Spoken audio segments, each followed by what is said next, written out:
Imagine this. It's 4:33 in the morning. Oh, wow. Early. Right. Pitch black in the deep Northwoods of Wisconsin. Local law enforcement is creeping down Dahlke Road, out near West Bear Lake Road, responding to a highly suspicious vehicle. Just parked out there. Yeah, parked dead at the end of a dirt path. It's been sitting here since midnight. And as the headlights wash over this abandoned car, the deputies realize it has massive, literal bullhorns mounted directly to the hood.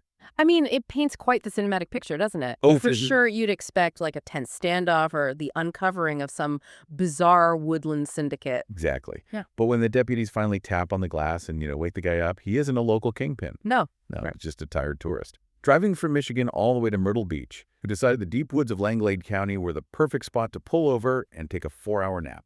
A rather extreme detour for a nap, but honestly a perfect illustration of what we are looking at today. You betcha. Welcome to a very special, custom-tailored deep dive just for you.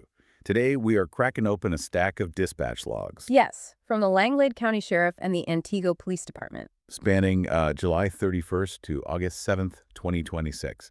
We were bypassing all the major metropolitan headlines to just, spill the neighborly tea over a cup of coffee. We're exploring the wild, the weird, and the wonderfully complex moments of small-town life. We really are. We're treating these public logs as what they truly are, the ultimate, slightly chaotic neighborhood group text. It's a fascinating sociological document. It really is. But before we dig in, we have one ironclad ground rule for this deep dive. To protect the innocent, the guilty, and, the folks who just had a really embarrassing Tuesday. Yeah, there are a few of those. Oh, definitely. We are keeping this strictly anonymous. You will not hear any personal names or exact residential addresses. Right, we'll only refer to folks as like a caller, a resident, or a driver. And we'll anchor the geography using roads, intersections, and, familiar local spots like the fairgrounds or city park. Because we are here for the human behavior, the psychology, and the gossip, not to dox anyone's grandmother. Okay, let's unpack this. Starting with how our brains process danger in a place where genuine danger is objectively rare. That's a great place to start. I'm looking at a string of incidents from these logs that feel like major headline-grabbing felonies on paper, but in reality, they turn out to be classic innocent mishaps. The initial 911 call paints a picture of absolute chaos, which triggers a massive institutional response, Right. only for the resolution to be a simple clerical error or just a human quirk. Take the Great U-Haul heist on Rush Road. It's a Friday afternoon. Yeah. A resident calls in an absolute panic because a massive 20-foot U-Haul moving truck has been stolen right off their lot. Oh, geez, that's a massive vehicle to just lose. Exactly. The keys were supposed to be secured in a lockbox, but the box is empty and the truck is gone. From a logistical standpoint, the machinery of law enforcement instantly gears up for a high-value property crime. I mean, you have to, right? You have to. When a 20-foot commercial vehicle vanishes, it is officially entered as stolen into state and national databases. A teletype alert gets blasted out to all surrounding counties. Wow. You suddenly have dozens of deputies on high alert looking for a rolling billboard.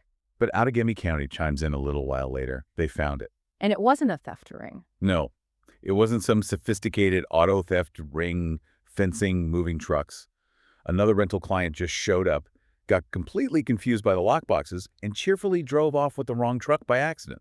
The operational whiplash there is staggering. Law enforcement goes from coordinating an interstate dragnet to essentially saying, "Oop, wrong truck, my bad," and spending the next hour canceling database entries. Gee whiz, I'd be sweating bullets if I realized I accidentally grand theft autoed a U-Haul. Oh, I'd be mortified. But it's not just big trucks. Our brains play tricks on us with the smallest things. Over on State Road 64, a caller dials dispatch, incredibly upset, reporting their mailbox stolen right out of a construction zone. Yeah, they are demanding extra night patrols to catch these mailbox bandits. Which triggers an entirely different kind of police response, mostly focused on community reassurance. Until 7 minutes later, Oh, no. when the exact same caller dials back, sheepishly saying, never mind, disregard.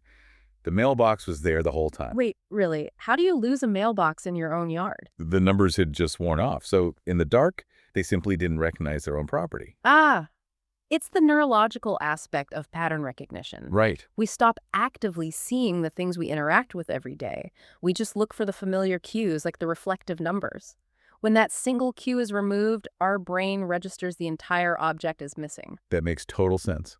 And the crowning jewel of these misinterpretations happened near Fifth Avenue and Langlade Street. Yeah. A frantic 911 welfare check comes in for a body down on the sidewalk. A body.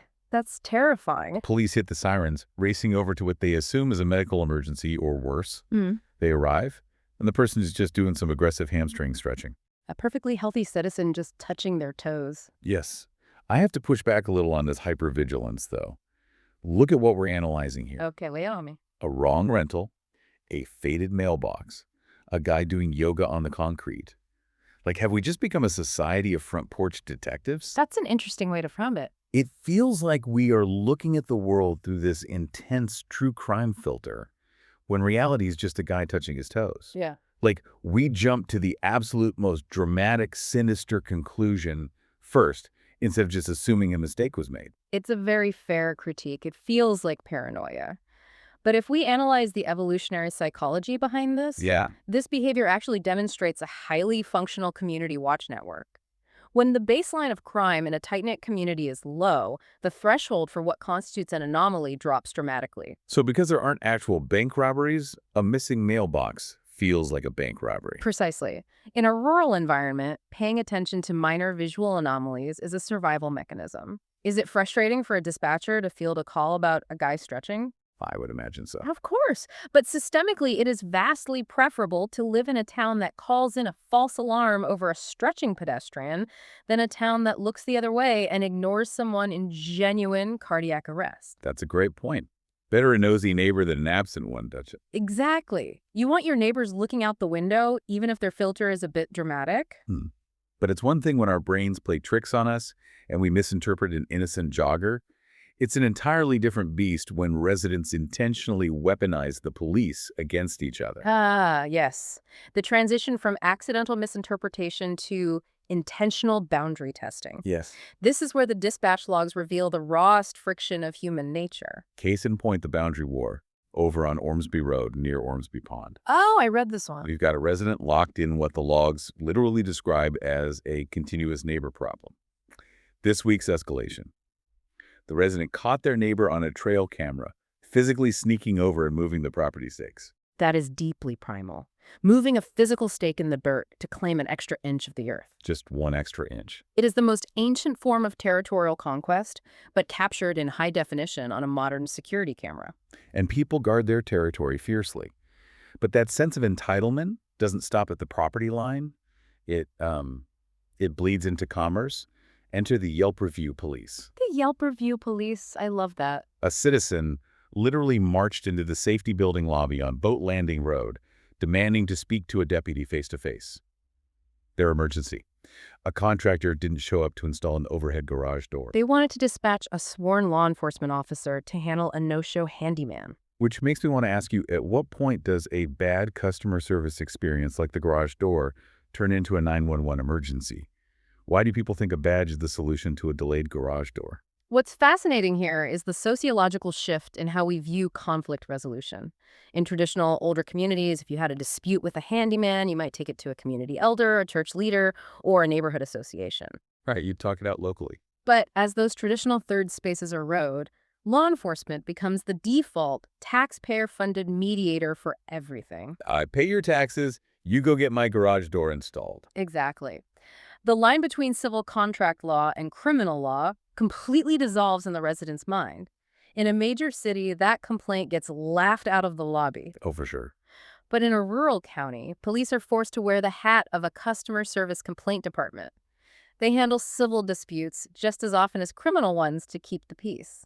Well, the peace definitely got shattered over at the fairgrounds off Neva Road this week. Oh, the fairgrounds are always a hot spot. We saw multiple clashes of entitlement in that shared public space. First, a mother was reported to police for publicly smacking her son right in the face. Unsettling. Very. Then, later in the week, an individual was smoking where they absolutely shouldn't be. A citizen asked them to stop, and the smoker responded by violently threatening the person who asked. Which resulted in the police formally trespassing the smoker from the property. When the informal social contract fails, when someone won't just put out a cigarette when asked politely, The formal authority of the state has to step in to enforce basic manners. But that entitlement in shared human spaces doesn't just stop at human-made boundaries. Humans aren't the only ones causing a ruckus. Oh, definitely not. In Langlade County, the local wildlife and livestock are out here being just as rebellious. The integration of agricultural incidents into daily police work is a hallmark of rural dispatch logs. It's like playing a localized game of Jumanji. One minute you're just driving to the store for some cheese curds, and the next you're dodging a herd of grouse and a flaming piece of farm equipment. It really is wild. We had 3 loose cows reported just wandering down County Road C under the cover of darkness. Then, over on County Road S near Price Puller Road, 2 brown horses pulled a great escape and ended up right on the highway. Thank goodness a neighbor managed to wrangle those horses before a vehicle came along. Seriously. And it wouldn't be a Northwood summer without a field fire. Out on Angle Road and Bluebell Road, it started as a 100-square-foot straw fire. Which sounds small. Right, that sounds small, like a large campfire. Yeah. But it escalated incredibly fast, fully engulfing a farm tractor. It required a massive response of multiple fire engines and water tenders just to mop up the blaze. To truly appreciate these logs, we have to unpack the logistics behind what you just described. Okay, let's do it. When you hear about cows on the road or a tractor on fire, it sounds quirky, almost quaint. But these are massive, high-stakes kinetic events. Agricultural and livestock emergencies are high-stakes logistical nightmares for rural police. I can imagine. A 1,200-pound cow standing on asphalt in the dark isn't a joke, it's a fatal hazard. If a passenger car hits that mass at 55 miles an hour, the kinetic energy transfer is catastrophic. It takes the roof right off the car. Precisely. And regarding the fire straw, has a massive surface area to volume ratio. It oxidizes and burns incredibly rapidly. A 100-square-foot fire will multiply in seconds. Oh. Furthermore, out on Angle Road, there are no fire hydrants. The logistics of a rural fire response mean dispatch has to mobilize a strike team of water tenders. Wait, so they're hauling water from lakes?